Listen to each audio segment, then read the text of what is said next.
at this AHF 9.0 TA session. It's a bit of a roadmap of what we're going to cover today. First, I'll take care of some introductions and housekeeping. I'll go over the NOFA overview and Q&A of the NOFA process moving forward after this session. Then folks from our county health system and DOH will present an introduction on the Housing for a Healthy California program, funding of which is included in this NOFA. We also have some folks from BHRS who will cover an introduction to the Mental Health Services Act funding, which is also included in this NOFA. And then representative from CDS will go ahead and give a tutorial of how to apply online. And then finally, we'll have opportunity for more Q&A. So I can start. My name is Babs Steffendorfer. I'm an HCD specialist with the County of San Mateo's Department of Housing, and I am sort of leading the administration of the AHF NOFA. And Trace, do you want to go next?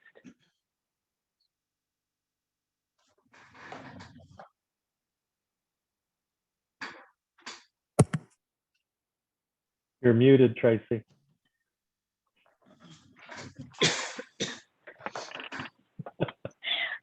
Hi, everyone. My name is Tracy Choi. I'm one of the Housing and Community Development Supervisors with the Department of Housing. Much better. I'm Doug Frederick. I'm a Housing Program Manager with the Department of Housing, San Mateo County. And hi, I'm Brian Briggs. I'm the other Housing Community Development Specialist for the Department of Housing. So I'm Judy Davila, and I'm a supportive housing consultant for BHRS. I also formerly was the MHSA housing coordinator when that program existed. Hi, I'm Rose Cade. I'm the Deputy Director for the Department of Housing.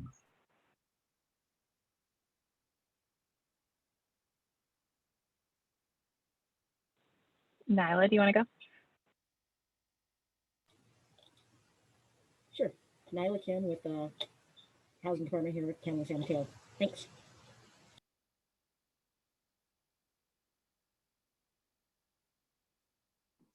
Hi, I'm Lucy Tang. I'm a Housing Community Development Specialist at DOH.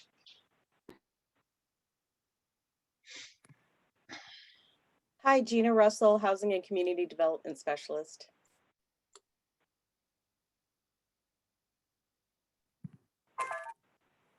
Dylan Sweeney, Housing and Community Development Specialist.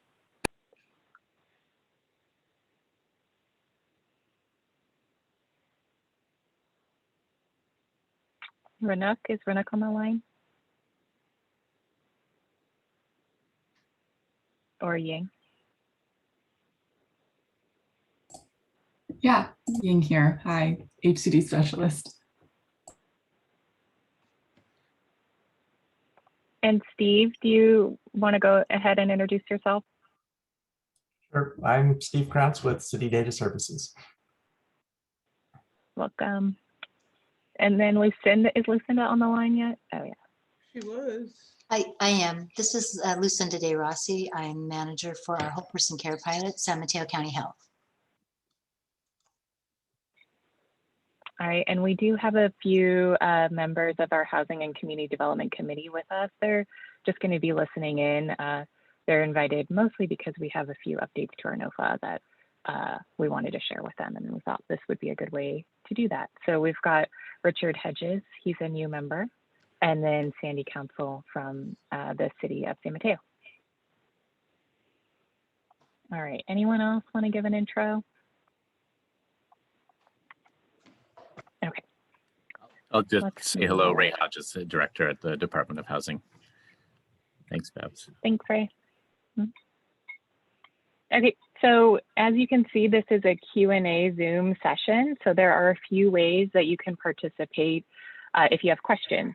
So you can use the raise your hand feature if you'd like to ask a question verbally, or you can type your question into the Q&A comment feature. Questions, both verbal and written, will be answered at the end of each agenda item. So if we see your hand raised, we'll just wait till the end of the agenda item to address you, and then we'll ask you to unmute yourself and ask your question. So jumping right in, the funding availability, we've got about 30 million, in Measure K funds available through this NOFA. We also have approximately 16 million in HHC funds from the county's state funding award. So a large chunk of this was also available in AHF 8, and whatever we didn't allocate, we've put into AHF 9. We also have about 5 million in MHSA funds, and that's pending the MHSA commission approval, which is expected this month. We've also got a little less than 5 million in local housing trust fund awards, and that's pending an award from the state, and we haven't yet submitted an application. So we won't know the results of that for some time. And then finally, we have almost 1.5 million in the permanent local housing allocation from state HCD that we're putting into this NOFA. So some important dates. The NOFA was published on June 28th. The final date for questions regarding the NOFA will be July 16th at 4 p.m. So you can submit those questions through the housing@smchousing.org website, and I'll be posting answers to those questions periodically on our website. But the last day that you have to ask any questions will be July 16th. And then the big one, the application submission date is the 23rd at 4 p.m. I think that's a Friday. And we're anticipating to go to our HCDC for a public hearing on staff recommendations around September 16th, although I just learned that September 16th is Yom Kippur, so it'll not be on the 16th. It'll probably be on the 14th of September, but just check back on our website and we'll have an updated date for you there. And then finally, we're anticipating going to the Board of Supervisors with those HCDC recommendations on the September 28th meeting. So we've got a few important updates to this NOFA. Supportive housing projects have been identified as a new funding priority for DOH. And we define these projects as those that designate at least 20% of the units to homeless households. DOH's definition of homeless households includes those HHC eligible and MHSA eligible households, county clients, and other targeted populations. If you check Section 4 of the NOFA, which is the definition section, you'll see a full list of eligible populations under homeless households. And so at least half and up to all of the funds provided in this NOFA will be awarded to those supportive housing projects. That includes those HHC funds, which is a big chunk of the NOFA, and the MHSA funds. And we also have a new process for awarding AHF funds outside of the AHF NOFA cycle. So we're calling this our over-the-counter NOFA. And the over-the-counter NOFA will be comprised of funds that are returned to the department as a result of award conditions and or project cost savings. And then also any funds that remain unallocated after the AHF 9 awards have been made. So projects eligible to apply for this NOFA are going to be pretty narrowly defined, as is the selection criteria for an award of over-the-counter NOFA funds. If the funds are available to put into this over-the-counter NOFA, we will open it around October of this year. And I've listed the sections in the NOFA that address the new over-the-counter process, Section 3 and then Section 5. You'll see that only a select applicants are eligible, and those are applications that have received a past funding award in the past 3 NOFA cycles, or a project that is like very near to construction start, like 6 months out from construction start. So that's brand new. to us. And then another sort of note that I wanted to make is that we're strongly encouraging applicants this year to consider the 9% TCAC program for their projects to the extent that your project is eligible, even if that means tweaking your project a little bit to make it fit into one of those pools. And so we're encouraging this because over the past few years, the TCAC 9% pool for San Mateo County has been undersubscribed. And once we are reviewing the applications, we're likely gonna, we're gonna have our eye on what we think might be eligible as a 9% project. And we'll likely ask applicants to, submit a funding plan if the project were to go in as a 9% deal. So if you think that your project could potentially be eligible as a 9% project, we really want to hear about it. We want to hear about it in the application. There's like a budget narrative section. You can put it in there. And if you submit a pro forma, you could just have an extra Excel sheet that has a 9% deal pro forma on it as well. And we're thinking in the past 2 years, we've been making these large conditional funding awards, and we're considering doing that for the 9% projects as well. We could make sort of a larger award that's conditioned upon applying for the next round of 9% tax credits. So that's a new addition. It's not explicitly stated in the NOFA, and I'm going to follow up with an email to our listserv, just again encouraging folks to think about their projects as part of this 9% pool.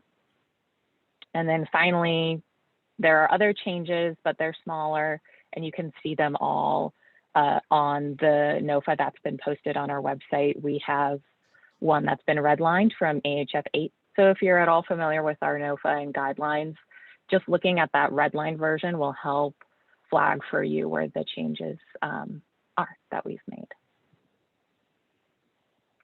And then finally, I've kind of already touched on this, but the QA process moving forward will be, you'll submit any questions that you have to the housing@smchousing.org email address, and then I'll periodically post responses to those questions sort of in chunks on our website.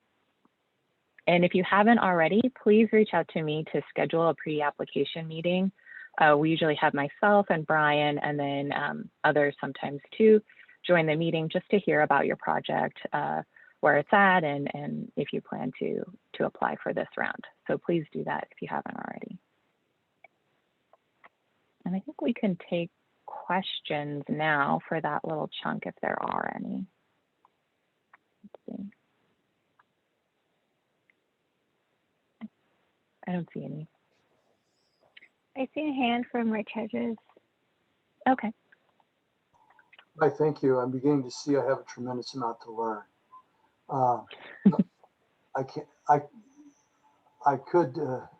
figure out how to undo my camera in this setup, so you'll just have to look at the picture I have. So I'm curious about the acronym for NOFA, and also the 9% pool with TCAC, the acronym for that, and where the 9% comes from. And I'm sorry if this is a primer for most people, but I'm just getting my feet wet.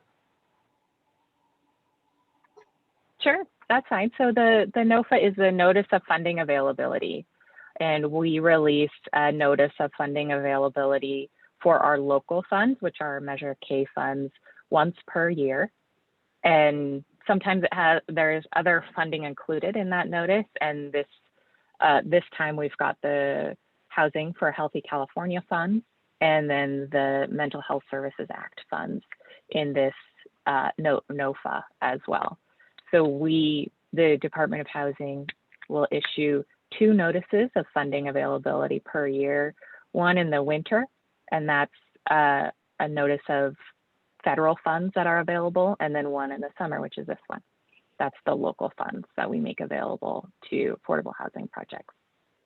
And then the TCAC is a tax credit allocation committee, and it's the major source of financing for most affordable housing projects. I think we have folks from Habitat in this Q&A session. And so affordable homeownership projects like the ones that Habitat do typically won't use the tax credits, but all other affordable housing projects will use those tax credits to finance their projects. Okay, so we have some control over that then? Over the tax credits? Sorry? We have some control over the tax credits, a lot of you?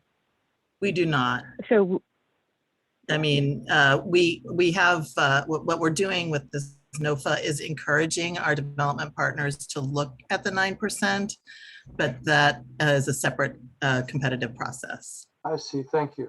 That's all I have right now. Thanks, Richard. And so now I'm going to turn it over to Tracy, Choi, and Lucinda from our health system, and they're going to give us an introduction to the Housing for a Healthy California program and funding.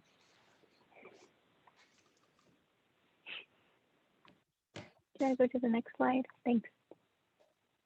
So as a county, we definitely want to prioritize providing more opportunities for permanent supportive housing. So as a county, our goal is to build permanent supportive housing to serve and house people with the highest barriers and service needs. So the health system, our local health department, they provide a spectrum of various support, treatment, and recovery services to help keep these tenants stably housed. And then here at the Department of Housing, we leverage Measure K funds with federal, state, and local resources to expand our affordable housing pipeline to include constructing units or creating units for homeless, people who are disabled, and also high-cost health users. And so in line with these goals, a couple years ago, or 4 years ago now, the state, through their AB 74, they developed a new program called the Housing for a Healthy California, HHC program, to create supportive housing for individuals who are recipients of or eligible for healthcare provided through the state's Medi-Cal program. And they release these funds into kind of two buckets. Article 1, which is funded through the National Housing Trust Fund allocation, which was made available directly to developers. And Article 2, which is funded through the state's SB2 allocation, which was made available to counties. The goal of the HHC program is to reduce the financial burden on local and state resources due to the overutilization of emergency departments, inpatient care, nursing home stays, and the use of correction systems and law enforcement resources as the point of healthcare for people who are chronically homeless or homeless and a high-cost health user. Next slide. So through our application in March of 2020, San Mateo County was awarded nearly 20 million of the 60 million available from the HHC Article 2 allocation. The eligible activities or the eligible uses for these funds are for a new construction and a COSER. And the target population for these funds are, again, individuals who are recipients of or eligible for Medi-Cal and are experiencing chronic homelessness or experiencing homelessness and are a high-cost health utilizer. And these people are more often will be enrolled in our county's whole person care pilot program.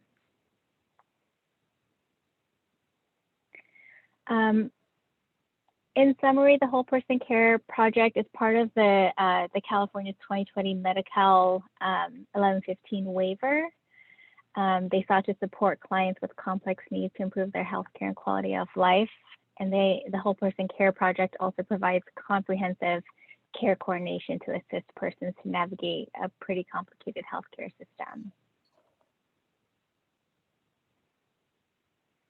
And again, this is kind of a description of what our whole person care population looks like. They are high utilizers of emergency health services. They often will have behavioral health challenges. They are people who experience homelessness or chronic homelessness.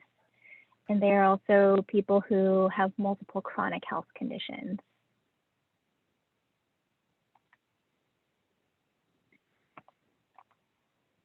And so these are just some of the permanent supportive housing principles that we try to align our program with.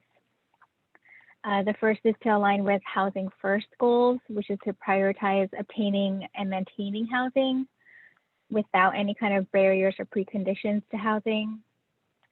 Harm reduction strategies, so these are practical strategies that reduce the negative consequences of substance use or mental health challenges that threaten housing retention and achievement of other life goals. And then another principle is providing supports. So tenants need the supports to maintain their housing and manage their health conditions. And this is provided in support with county health, with other contracted providers, as well as the project's resident staff. And I think Lucinda, I'll hand it off to Lucinda. Thank you, Tracy. Some of the other best practices that we'd like to see in projects include trauma-informed design, and that's really looking at the design of the building and how that promotes feelings of safety and well-being. It also takes into account how the environment affects self-identity, worth, and promotes empowerment among the population, since these are generally fairly marginalized persons. We think that this is really the building design itself is really important to consider for this population.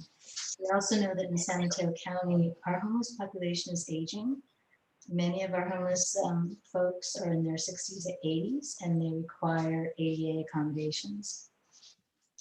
We also are really looking for a mix in the building that promotes an inclusive environment. And the other thing that it promotes is the ability to efficiently provide on-site support services. So if you only have 2 people in your building, it's very difficult for us to run around throughout the county to provide support. So the more people in the building that can be supported, the better. The individuals eligible for this housing will go through our coordinated entry system. That is run through our Human Services Agency, and they contract with several community-based agencies that are called core agencies. Those core agencies provide an assessment, and they prioritize and they place people on a wait list. And then once that is done, the whole person care staff will work with HSA to identify those clients most appropriate for the housing unit. We're really looking for property management to focus on how to screen people in versus screening people out. Many of our folks, will have many years of homelessness, and so we really are looking to have flexibility on the part of developers in who can come into the building.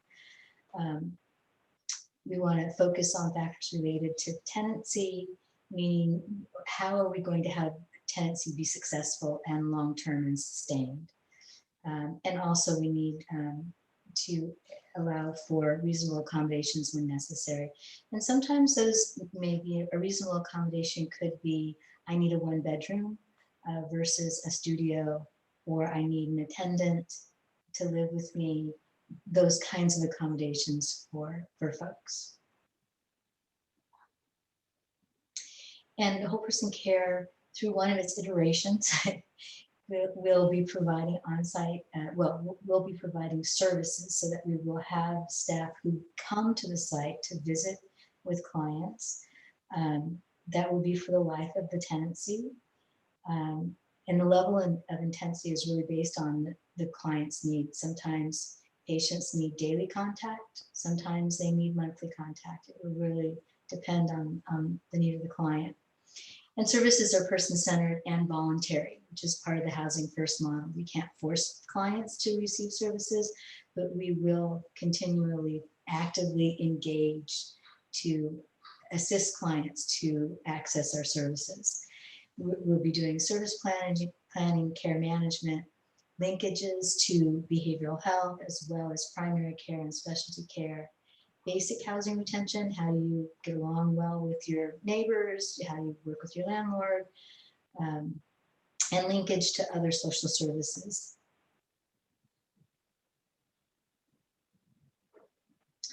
And the tenant retention framework, what we're really looking for here is that we're all of us to support early and consistent intervention so that we maintain long-term housing for folks as well as health and safety. So we really want to intervene early to help people come into compliance and to manage behaviors that might jeopardize their living environment. We want to avoid evictions, so we really want to partner with the developer and the management of the building to make sure that our tenants are great tenants, and to maintain strong relationships so that we're building good communication pathways between property management and service providers. Thanks, Lucinda. So just a few final notes about the HHC program and funds. We do intend for those developers who will provide HHC units to enter into an MOU between the health in order to iron out the roles and responsibilities about the provision of services. If awarded, you must be able to draw down on the HHC funds by or before March 2024 per our requirements of these funds with the state. If you are interested in applying for HHC funds, please reach out to DOH staff before you submit your application. And like Lucinda said, this really is going to be a partnership between the county and the developer. This is a new program that we're administering through the state. And so we're also new to this, but we're really excited to see these projects and to serve this very vulnerable population in our county. I do see a hand from Donna Colson and also a question in the chat. So we can take Donna first.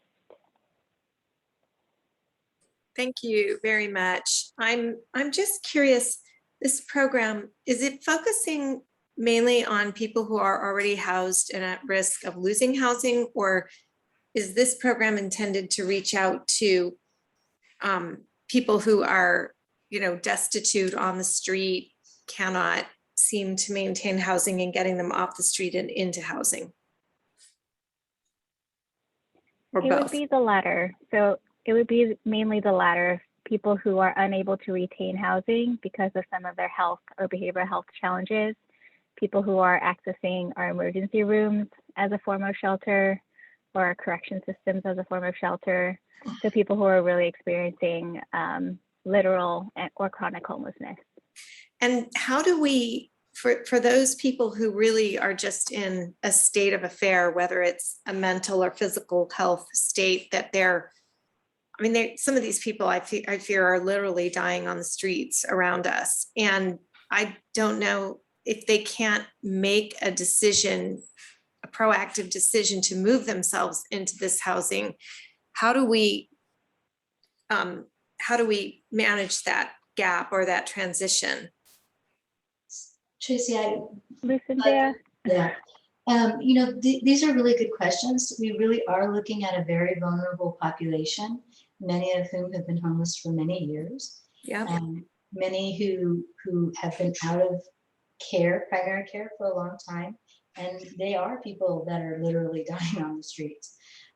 However, we do have 4 years, 5 years now of experience with this population and providing them services and getting them into housing. And so what we do know is that oftentimes people are ready to accept help.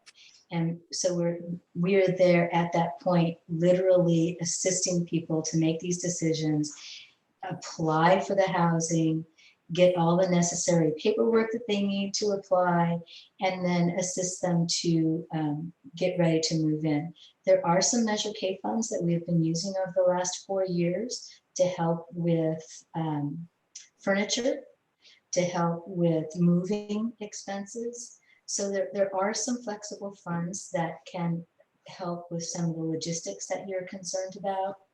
But I will tell you, these people receive an extensive amount of support because we know that they need it. Okay. We've had really positive successes with folks who have been very marginalized for many, many years, and providing them with the right level of support and adding housing to that has been tremendously successful. That's great. Well, this is some of the best news that I think I've heard in quite a while. I'm very enthusiastic about this program. I hope some of our developer partners will apply. The results, do we track the results? We, say, do we have statistics and data over the 5 years, and will we continue to track it to check on the efficacy of the program? But we do have data, yes. Do I have it packaged up in a well-organized framework to give you? I don't. But I can definitely, that is something that we're working on.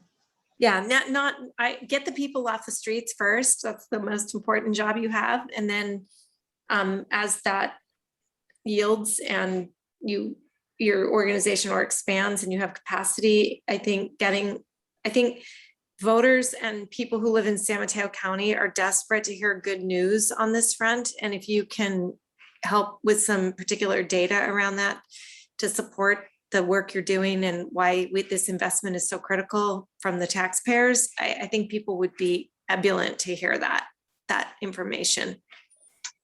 Thank you. We will definitely, so this has been a collaboration between health, San Mateo County Health, and the health plan. And so and it's not a lot of money. It's $2 million every year over the last 5 years. So it's not huge amounts of people, but we did choose to house the very most vulnerable people. So we do have good data on that group of folks. Great. Thank you. Thank you so much. Thanks, Donna.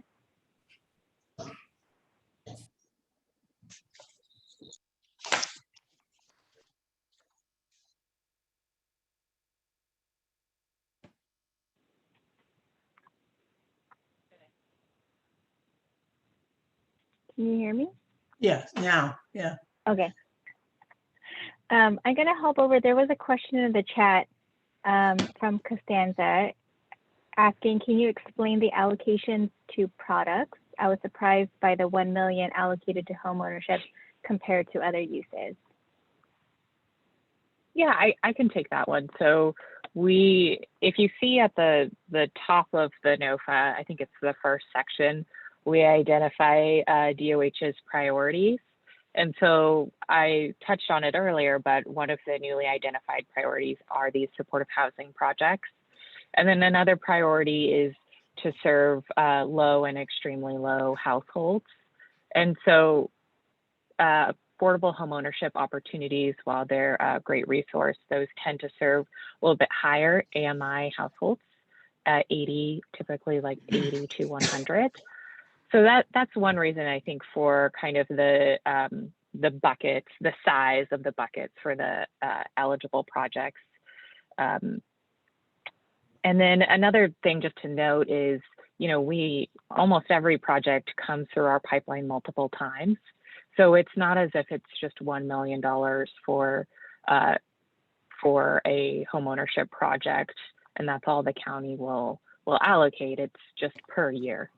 So a project can come back for additional funding in the years following if they need more county assistance. And then maybe just one more thing, in the past we've seen that that the homeownership projects aren't able to leverage like the tax credits and other local subsidies. And again, looking back at our list of priorities, one of them is strong leverage of our funds. And so that's just sort of another reason why that bucket is sized a little smaller than the other ones. And I do see another hand. Just a couple of curiosity questions. What pot of money are the hotel purchases for the unhoused citizens in our county coming from? And the mention of many of our unhoused citizens are needing ADA accommodations? Are we, when we're building or converting, are we doing it with using universal design so that these units are easily converted for ADA citizens? So for your first question, that's the hotel conversions are funded through the state's home key program. So it's entirely separate from this NOFA that the county has released. But we have had some success in getting some home key funding for those hotel conversions. And then to your next question, we have sort of minimum standards of how many ADA units we'd like to see available in a building, and then also how many units are sort of able to be converted to ADA as well. Thank you. Mm-hmm. Sure. Okay, we're going to move on to the MHSA introduction, unless, yeah, I don't see any more hands. So I'm going to turn it over to Judy. And Judy, just let me know when you want to advance a slide. Okay, I'll just tell you, when I finish with each one, I'll say next, and then you can change it. Okay. Okay, good afternoon. I will be talking about the Mental Health Services Act housing funds. Much of what you've heard in the previous presentation from HHC about supportive housing principles, services, best practices, tenant retention also apply to the MHSA funded units.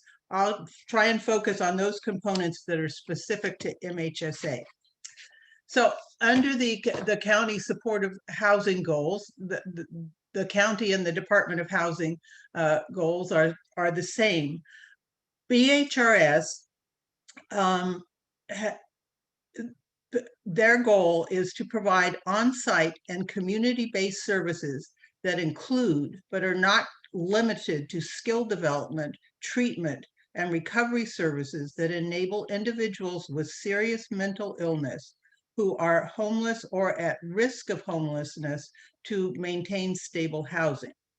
BHRS also has a goal of increasing permanent supportive housing for their target population.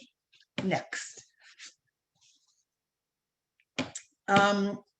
So I'd like to give you a brief overview and background of the Mental Health Services Act housing funds. The Mental Health Service Act passed as Proposition 63 in 2004 and established the Mental Health Services Fund.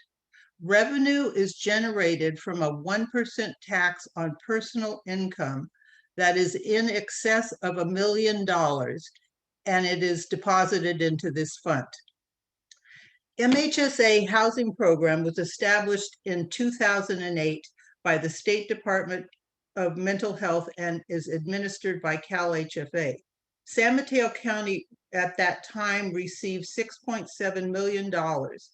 BHRS partnered with 3 different developers in 6 different projects for the creation of 62 MHSA supportive housing units.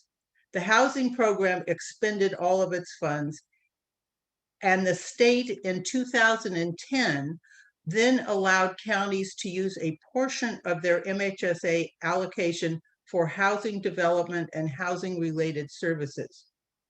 The goal of MHSA is to reduce, oh, I'm skipping a bullet and I'd like to read that one. The California Code of Regulations 3630.05 defines the allowable use of MHSA funds for project-based housing to create housing stability for individuals living with severe mental illness and experiencing homelessness. The goal of MHSA is to reduce the long-term adverse impact on individuals, families, state and local budgets resulting from untreated serious mental illness. The state authorized counties to transfer MHSA funds locally designated for housing to the County Department of Housing. The MHSA funds are now called the Project-Based Housing Program. Some key elements of the program are that the county and the developer seek out project-based subsidies from any source such as federal, state, or local sources. The MHSA units serve the target population for a minimum of 20 years. The local Department of Housing establishes and issues the regulatory agreements and contracts. An MOU between the owner, property management, resident services, and BHRS is required. Next. In 2020, BHRS received a one-time allocation of $10 million, which an MHSA Housing Initiative Task Force prioritized for supportive housing development. This recommendation was included in the MHSA annual plan update that required a 30-day public review. The Mental Health Substance Abuse Recovery Commission closed the public review and approved the recommended plan yesterday. So eligible activities are acquisition, pre-development, soft and hard costs associated with new construction and renovation for affordable supportive housing. The target population are individuals who have serious mental illness and are homeless or at risk of homelessness. This includes single-person households or households who have a qualifying member. Families with children with serious emotional disturbance are also included. The majority of the target population in San Mateo County are single individuals and a few couples. Household income is below 30% AMI, and often below 15% AMI. Next. The permanent supportive housing principles, the Housing First Harm Reduction and Supports were reviewed in the HHC, but also apply to the MHSA funded units. The only distinction here is the partnership is actually with the county Behavioral Health and Recovery Services, which is a division of the county health department. Next, tenant referral. The tenant referral process for the MHSA funded units differs somewhat from that of HHC. The MHSA units are not required to utilize the coordinated entry system, but behavioral health does work very closely with the CES referral process. BHRS has developed a universal tenant referral and certification process that maintains a referral wait list of eligible clients. As lease-up planning begins, BHRS will develop a list of eligible and certified individuals. Eligibility is based on homeless or at risk of homeless status, and certification is based on an individual's status with BHRS. Once a prospective tenant is referred by BHRS for an available unit, BHRS agrees that the owner, property manager, and primary service provider will conduct the resident screening and selection for the MHSA restricted units. Next. BHRS has developed a draft template of an MOU. The MOU contains the roles and responsibilities of each of the parties, the owner, property manager, resident services, and BHRS in relationship to the target population. It can be modified to be project specific. BHRS provides a range of services to the tenants directly or through a contracted service provider.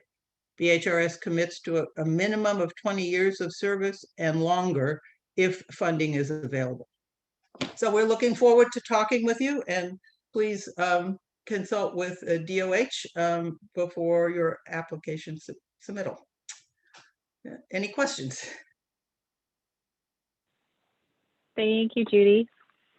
I don't see any questions yet, but they might trickle in. And again, we have some time at the end of our session to address any questions that trickle in. I do just want to say that a few years ago in the AHF round 5 cycle, we allocated some MHSA funding to 2 projects that are now, I think they're fully leased up. Yes, and they so are. folks are living there. One was in partnership with Mid-Penn Housing, and the other was in partnership with Alta Housing. So so far, we're really excited to see those units serving folks. Okay, I think I'm going to pass it over to Steve from CDS now, and he's going to walk us through the online application. And Steve, I'm going to stop sharing my screen and so that you can share your screen. Okay, let's see how this goes here.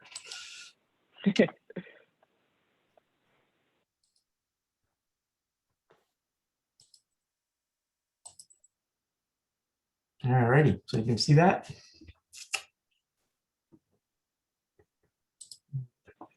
Yeah, we can see your screen, but we can also see, oh yeah, there you go. We can see that, thank you. Okay, so if you already have a login for San Mateo County with City Data Services, you would use that to log in. I'm going to briefly show you how to log in if you have not used City Data Services with San Mateo County before. And it's pretty simple. There's a login code, and this should be in the NOFA of AHF 2021, used at both the username and password. That will take you to a small form where you can fill out what's your project and who are you. And when you request an account here, this should be San Mateo County, and this should be AHF 9. So then when you click request an account, it will generate you your own username and password to log into San Mateo County. As it says up here, if you already have logins for San Mateo County, please use that instead to apply for this, as opposed to creating a new account, because it gets confusing when you have too many different accounts. So if you do have a login, then you again come to citydataservices.net, and let me go find this special login here.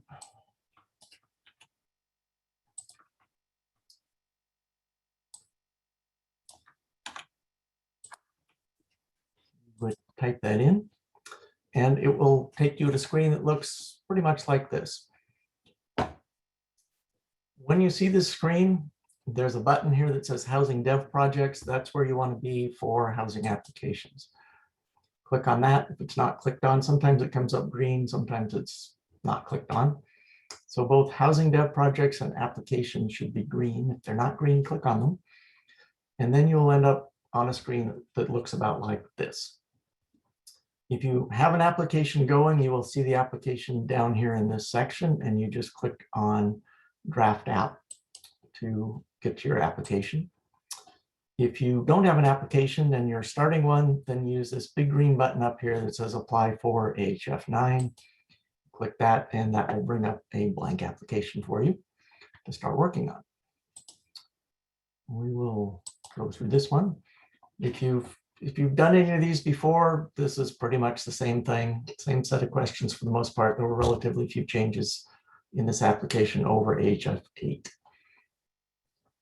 The most important thing at the beginning is this first block here under number 1. Be sure and fill this out, and fill it out completely and correctly per your project. And then use this, after making the selections, click here button. This actually changes the application. If you don't fill this out right and click the button, you'll have different questions depending on whether you're applying for rental housing or homeownership. And so be sure you get the right option set up there. Once you do that, it will reconfigure the application slightly, and you're ready to go. Throughout the application, you'll see some of these green boxes that allow you to select different numbers of options. So you just put in the number of lines that you need into the box and click somewhere else after you put the number in there, and it will reformat and give you the number of lines that you've requested. There are a variety of uploads, large number of uploads that are required for this application. You can upload them either as you go by using the click the upload button, come over here and attach the application or the options you're looking for. Or there's a large section at the bottom of the application where there are a whole bunch of attachments, and you can select the ones that you want or not.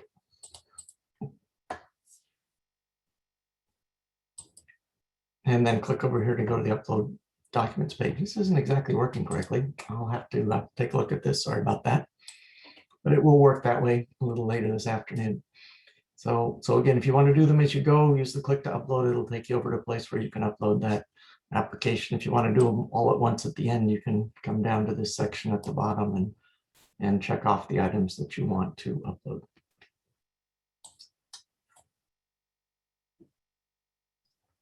Beyond that, there's just a whole lot of questions. There are these text boxes. Some of them are character limited.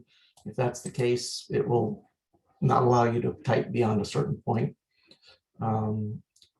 It's often easiest for some of these documents if you do the text in Word and then copy and paste it over into this application.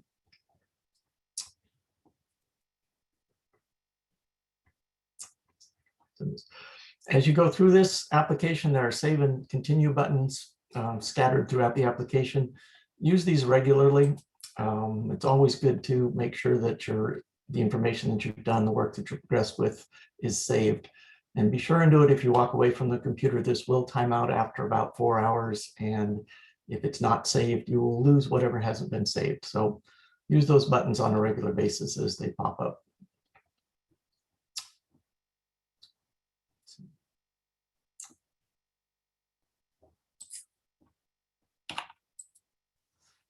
A lot of the fields where there's things to add or things that are percentages, they will calculate themselves as you fill out the table. So don't worry about if you can't put information in a table in a box, it's because something else is going to create that for you as you fill these things out.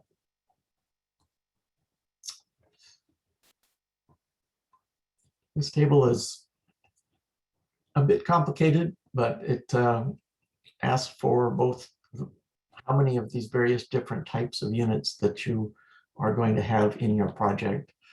And again, as you enter numbers in here, it adds things up as you go, and we'll give you a total.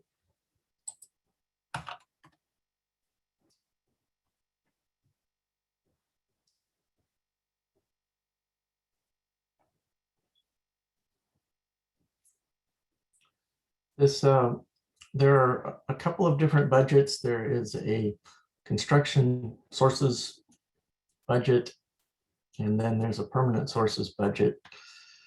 In order to set up the construction, but you really have to start with this table of anticipated funding sources. So come in here and just turn on the ones that you're actually going to use. And then the budget table gets considerably less complicated because it will only give you the choices that you have checked off. Some things here. Once you get this set up with the options that you expect to have for both construction and permanent, click on the update budget table box, and it will take some of the lines out of these budgets so they're not quite so complicated. And then you'll just have the options that you have selected up above in terms of funding sources, and you just fill out the amounts to the best of your ability as to where your funding is going to be coming from.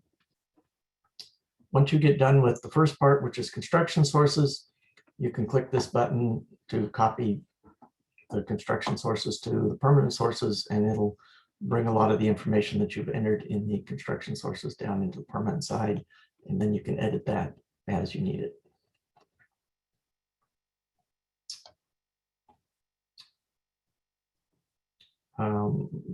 I think most of the rest of this is pretty self-explanatory. This table has to do with planning fees, and if any of the jurisdictions are providing you with waivers or either partial or complete waivers on these fees. so that you put in the amount of the fee here, the amount waived, and then this is the amount that you're actually paying. And then you have the tax attachment section down through here. When you get it all set up, enter your information, click this box, and click Submit Application. The most important thing is at the top of the page, there's this Help with this page button, and it's got a variety of useful information. But most importantly, down at the bottom here, it's got our email address and our telephone numbers. Please, if you're struggling with the application, if it doesn't seem to be working, if it seems to have lost all the data that you've entered, anything that's going wrong, please contact us either by phone or by email. We try to be extremely responsive, especially when we know there's applications going on, and we'll get back to you right away and help you work through whatever issue is occurring.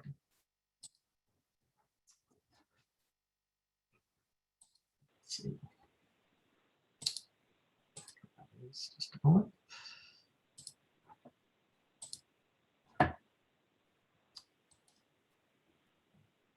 While Steve's doing that, I'll just add that Steve and his team are super, super responsive. So if you have any questions, they're so great and so helpful. When you get finished working on the application for your current session, like again, you can use Save and Continue, which will keep you inside the application. If you're just done for the day or the moment, use this Save as Draft button down at the bottom. This will bring you over to your reports page. To get back in and work on the application, again, use the Click to Complete. If you want to see kind of a print version of what your application looks like, use the View or Print. This formats itself up in a way that it can be certainly is much easier to read in terms of what information is entered there, and also can be printed out this way if you choose to do so, or made into a PDF. And that's pretty much it, unless anybody has any questions. Thank you, Steve. Let's see if there are any questions.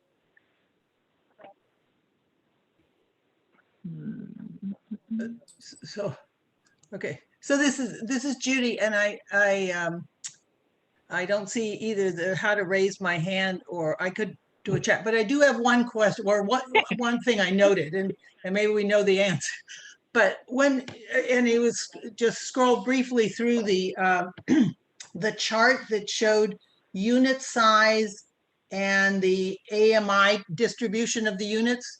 I didn't see MHSA listed there. So we have HHC and we have project-based vouchers, but I don't, and I didn't see that as the MHSA as a category. Okay, sure. I don't answer that question. Yeah, I can answer that one. I think, Judy, we're just asking them to fill that in just as a normal unit, not as an HHC unit. Well, but then they'll ask for a certain amount of funds, and then we'll figure out from there how many units. We could ask no, for I folks to understand. I describe. understand that, but we would want to know whether they really want HHC or MHSA, because it's a different target problem. I think that for this table, the HHC, it would just be HHC, and any MHSA units would just be included in those non-project based unit sections. We wouldn't ask them to combine that. No.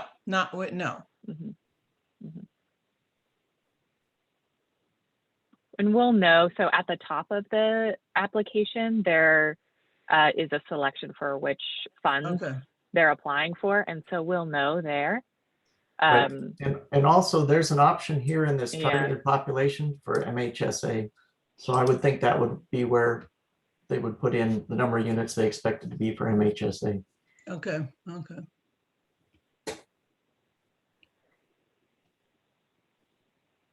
Babs, I do see a hand raised from Tiffin. Yeah, so okay. Yeah, go ahead. Hi. So simple question, actually. I was just wondering if there's any particular browser that, I mean, the city data services website, do I need to use any particular browser program to access the website? Well, don't use Internet Explorer because it's obsolete, but any of the current ones, Chrome or Firefox or Edge, they work great. Great, thanks. And then Ashley has a question here. So if you don't have any specific unit types, where do you list your units in this AMI table? And you would just list it under N non-project-based voucher units. So NPVV units.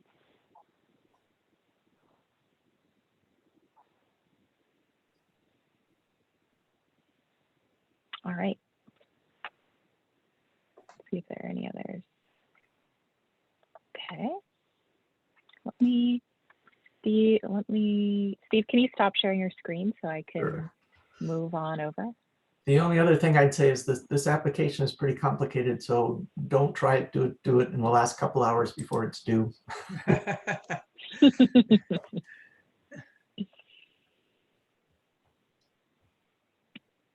All right, let me pull up the,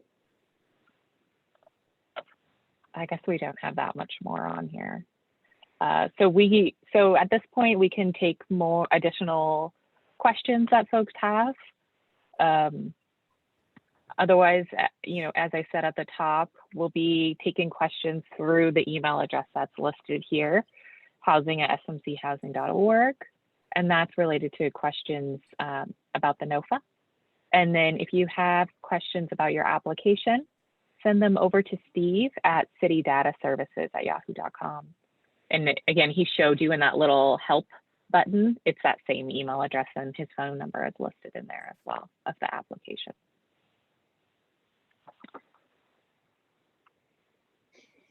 So we can take additional questions now if there are any.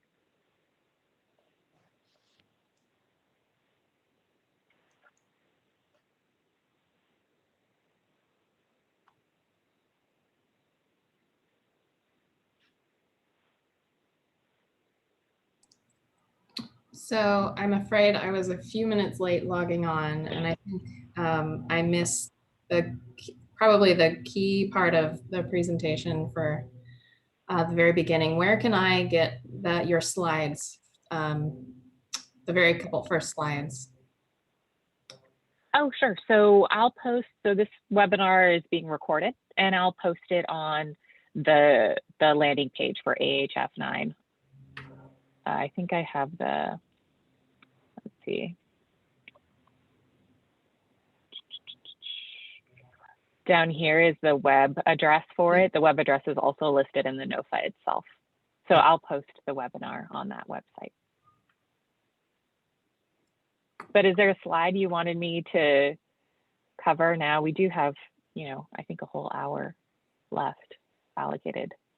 If you had a question about any of these. I think I kind of picked up, I think I picked up what I needed to. I think I just wanted to double check and see what the very first slides were. I'm not sure that I really missed much. Sure. But yeah, we'll definitely set up I'm emailing you right now. Okay. We can talk through things, and I don't need to take up everybody's time on this with any super specific questions. Okay, that sounds good. Anyone else? Okay, well, I'll post the webinar sometime this week. And again, the last day for questions is the 16th, and please don't email me the questions anymore. Please email them to housing, this website here, or this email address here, housing@smchousing.org. And thanks so much. And I look forward to reviewing all of your project proposals.